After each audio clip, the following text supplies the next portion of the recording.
যেই ব্যক্তি পরকালকে বিশ্বাস করে না তার মুখে দাড়ি টিকে না, তাহলে যেই ব্যক্তি বিশ্বাস করে যে পরকাল আমাকে উঠতে হবে, আপনার দাড়ি কিভাবে ঝরে যায় আপনি বলেন? আপনি তো বিশ্বাস করেন কাল কিয়ামতের দিন আপনাকে উঠতে হবে। যেই ব্যক্তি বিশ্বাস করে না পরকালে আল্লাহ বলে কিছু নাই, বিচার নাই, তার প্যান্ট টাকনার নিচে, তাহলে যেই ব্যক্তি বলে যে পরকাল রয়েছে, বিচার হবে, তার প্যান্ট কেন টাকনার নিচে বলেন?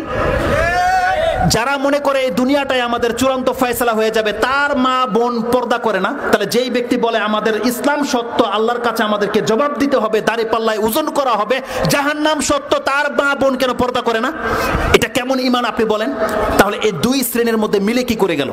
তার মানে বোঝা যাচ্ছে যে আমাদের ঈমানে ঘাটতি আছে। আমরা বুঝিনি যে পরকালের যে বিষয়টা এটা কত সেনসিটিভ, এখানে কেউ আমাদেরকে উদ্ধার করার মতো নাই, এই মেসেজটা আমাদের অন্তর নিতে পারেনি এখন পর্যন্ত। আপনি কি জানেন যে প্রত্যেকটা মানুষ মরে যাব, যে কোনো সময় মরে যাব জানেন? আর মরার পরেই কিন্তু আপনার পরকাল শুরু, এটা তো জানেন। যেই ব্যক্তি জেলখানায় আছে তাকে মেসেজ দিয়ে দেওয়া হয়েছে আর 1 মাস পর সে মারা যাবে, তাকে ফাঁসিতে লটকানো হবে। আপনি কি জানেন এই মেসেজটা, এই বার্তাটা তার অন্তরটা কিভাবে গ্রহণ করেছে? আপনি যান ভিজিট করে আসেন, এরকম একটা ফাঁসির আদেশপ্রাপ্ত ব্যক্তির চেহারাটা দেখে আসেন। সে হয়তো সমাজে সবচেয়ে বড় স্বৈরাচার ছিল, তার গলার সাউন্ড যেটা ভয়েস ছিল 200-র উপরে।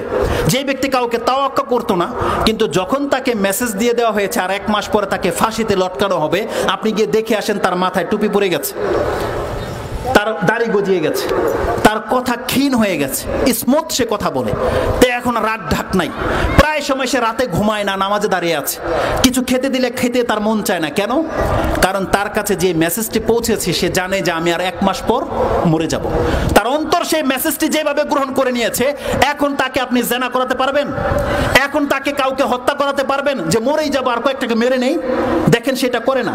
তার সাথে কথা বলে দেখেন এখন তার সাউন্ড বেরোয় না, এতটা নরম হয়ে গেছে, এতটা সচ্চরিত্র হয়ে গেছে তার। তাহলে এই ব্যক্তির হাতে এখনো সময় আছে কত? 1 মাস।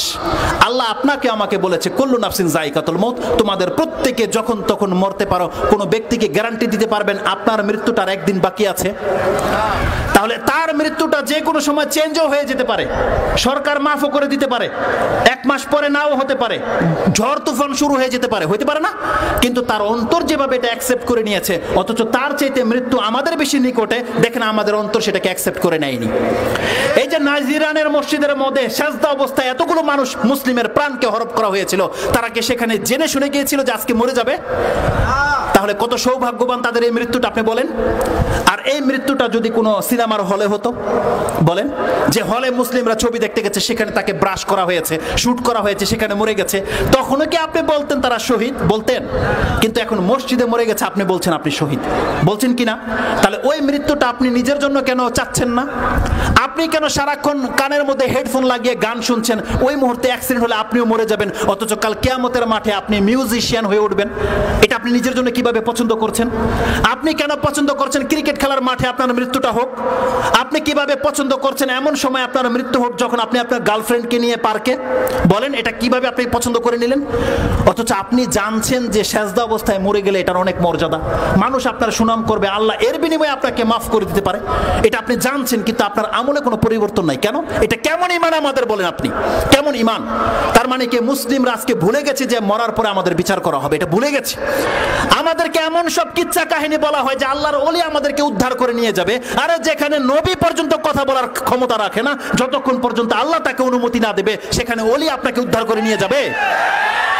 আপনি ধোঁকায় পড়ে আছেন।